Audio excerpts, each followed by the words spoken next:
સુરતના મોટા વરાછા ગોપીન ગામ ખાતે અનોખો સમૂહ લગ્નોત્સવ યોજાયો હતો, જેમાં રામ મંદિર પ્રાણ પ્રતિષ્ઠા મહોત્સવની સ્મૃતિમાં રામાયણ થીમ પર 84 નવયુગલોએ પ્રભુત્વના પગલાં માંડ્યા હતા। રામ સીતાના વેશમાં શ્રી રામકૃષ્ણ એક્સપોર્ટ પરિવાર દ્વારા ગો પ્યોર વિવાહનું આયોજન કરવામાં આવ્યું હતું। લગ્નોત્સવનું ખાસ આકર્ષણ એ હતું કે વર અને વધુ રામ સીતાના પરિધાનમાં હતા અને આયોજન સ્થળે રામાયણના પ્રસંગોને જીવત કરવામાં આવ્યા હતા।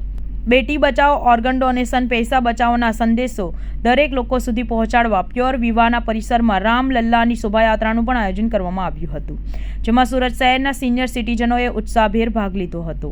આ અંગે ગોવિંદ ધોળકિયાએ કહ્યું કે અયોધ્યા ધામ ખાતે 500 વર્ષ પછી ભગવાન રામના મંદિરનું નિર્માણ થવા સાથે ભગવાન શ્રી રામની પ્રાણ પ્રતિષ્ઠા થઈ છે, ત્યારે રામાયણ થીમ પર આયોજિત આ સમૂહ લગ્નમાં કાર્યક્રમ સ્થળે સબરી રામ મુલાકાત સહિત વનવાસ દરમિયાન બનેલા પ્રસંગોને જીવત કરવામાં આવ્યા હતા। એટલું જ નહીં પણ યુગલોએ પણ ભગવાન શ્રી રામ અને માતા સીતાના રૂપમાં સપ્તપદીના ફેરા લીધા હતા।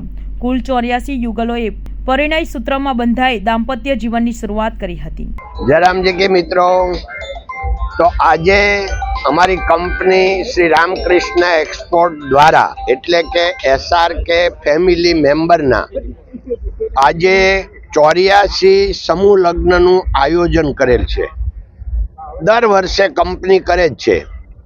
દર વર્ષની જેમ આ વર્ષે પણ SRKની સાથે SRK ફેમિલી મેમ્બરોના આ સમૂહ લગ્નનું આયોજન કરેલ છે। નહીં એટલે એટલા માટે કે આપણા ફેમિલી મેમ્બરો હોય એને ખર્ચા બચી જાય અને કંપની તરફથી સમૂહ લગ્ન થઈ જાય, એટલે જે અમારું સેન્ટેન્સ છે, અમે કોઈને વર્કર કહેતા નથી, અમે કહીએ છીએ SRKના ફેમિલી મેમ્બર।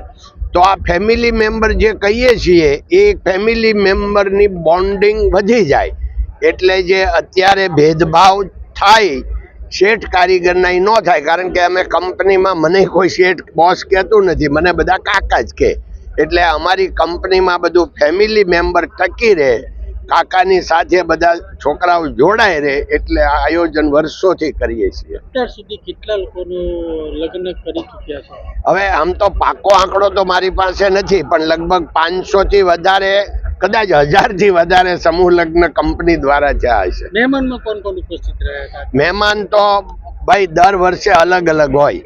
હવે મહેમાનો તમે કહો તો 15 વર્ષ 20 વર્ષનું લિસ્ટ ક્યાં, પણ આજે CM સાહેબ પધારવાના હતા, પણ PM સાહેબનો પ્રોગ્રામ ઓચિંતા આજે દ્વારકામાં ગોઠવાઈ ગયો એટલે ન જ આવી શકે, એટલે આવવાના નથી। તો હવે આજે તમે બધા મિત્રો મહેમાન। ધન્યવાદ।